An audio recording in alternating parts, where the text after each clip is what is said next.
জুলাই শহীদ দিবসে শহীদ আবু সাঈদের কবরে শ্রদ্ধা জানিয়েছেন স্থানীয় প্রশাসন, রাজনৈতিক দল ও বিভিন্ন শ্রেণী পেশার মানুষ। দুপুরে শহীদ আবু সাঈদের সমাধি জিয়ারত করেন এনসিপির আহ্বায়ক নাহিদ ইসলাম, সদস্য সচিব আক্তার হোসেন সহ কেন্দ্রীয় নেতারা।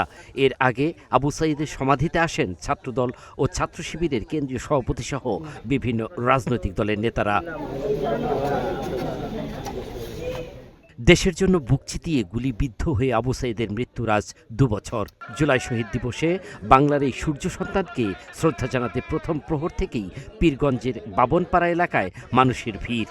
দৃঢ় বন্ধনের আস্থায় শক্তিশালী স্টিলের আরেকটি নাম জেডএসআরএম। এদিন সকালে স্থানীয় প্রশাসনের পরপরই ছাত্রদল, ছাত্র শিবির, ছাত্র শক্তি সহ বিভিন্ন রাজনৈতিক সংগঠন, রাজনৈতিক দল, সামাজিক সংগঠন ও বিভিন্ন শ্রেণী পেশার মানুষ শহীদ আবু সাঈদের সমাধিতে শ্রদ্ধা জানান। আমরা তার এই অবদানকে যতদিন বাংলাদেশ থাকবে ততদিন আমরা স্মরণে রাখবো এবং আজকে আমরা এই আবু সাঈদের এই সমাধিস্থলে থেকে প্রতিজ্ঞা করছি, আমরা কখনো জুলাই আগস্ট গণঅভ্যুত্থানে যারা শহীদ হয়েছে তাদের রক্তের সাথে ছাত্রদল কখনো বেইমানি করবে না। সমাধিতে শ্রদ্ধা জানানো শেষে তারা সাক্ষাৎ করেন শহীদ আবু সাঈদের পরিবারের সাথেও। জাতিকে ফ্যাসিবাদ থেকে যে মুক্তি করার নিয়তে যে সংগ্রামে নেমেছিল সেটাতে সফল হয়।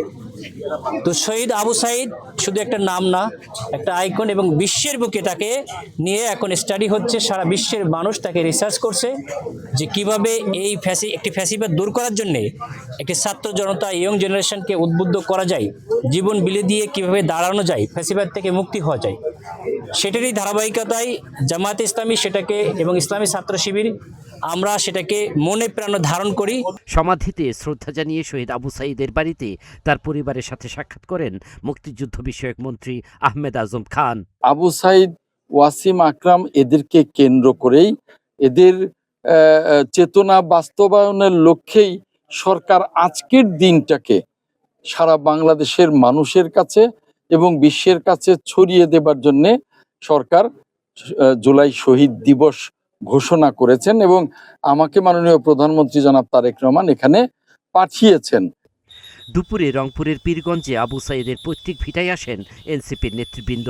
এ সময় তারা বিএনপির বিরুদ্ধে জুলাই সনদ নিয়ে জাতির সাথে প্রতারণার অভিযোগ তুলে বলেন, নোট অব ডিসেন্ট কিংবা 31 দফা নয়, জুলাই সনদের আলোকে সংস্কার হতে হবে। আমরা মনে করি জুলাই গণ অভ্যুত্থানের এই বিপ্লবের সুফলকে সকলের কাছে পৌঁছে দিতে হলে রাষ্ট্র সংস্কারের কোনো বিকল্প নেই। ফলে গণভোট হয়েছিল আবু সাঈদের যে আত্মত্যাগ সেটাকেই শ্রদ্ধা জ্ঞাপন করতে, সেই সুফলটা যাতে সবাই পায়, বাংলাদেশের জনগণ পায়। তা আমরা দেখলাম গণভোটে 70% মানুষ গণভোটের পক্ষে, হ্যাঁর পক্ষে রায় দিয়েছে।